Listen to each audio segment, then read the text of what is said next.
इथं व्हॅल्यू खूप आहे, नाही तर पॅनल्टी खतरनाक काम आहे इथं. नक्कीच खतरनाक काम आहे. तो उजळलाच गेलो. तो सकाळची बाहेर मॅच होती आज म्हणून 8 वाजता उठले आणि 10ला उठणार मग 7-8ला मॅचेसाठी उठले. तसंच गेलो मैदानात पोचलोय तिथे धीरज पाटील याच्याच विरुद्ध आज आपली मॅच होती. ह्यो आला बॅटिंगला आणि 2 बॉल हुकला. सगळी मॅच बघायला आपल्याला GTCवर जायला लागलं. तसं लगे इथं आपल्याला कॉमेंटेटरने प्रश्न विचारला त्याच्या उत्तर बघा आपला. इथं व्हॅल्यू खूप आहे, नाही तर पॅनल्टी खतरनाक काम आहे इथं. नक्कीच खतरनाक काम आहे.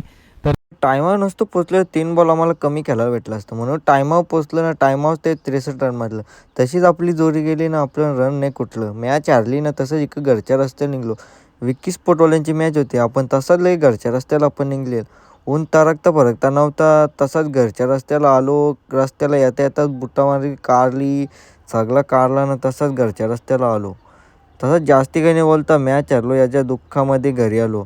तसंच नवीन घंटागाडी आली त्याचा प्रमोद भाई फुल खुश होता. डायरेक्ट अलाराम लावून आलता गावामध्ये घंटागाडी घेऊन. इकडं मल्हार पण मला बोलायला लागला नुबडा खेळतो तू. तो नुबडा खेळतो बोलला ना. त्याने तावा माझ्याच अंगावर बॉल मारला. आता काय बोलायचा कोणला. सगळी कामं अर्धवट ठेवतात. तसं पण आजचा ब्लॉग पण अर्धवटच राहिला. तर भेटून एक ब्लॉगमध्ये फॉलो सबस्क्राईब सगळं करून ठेवा. तर बाय बाय.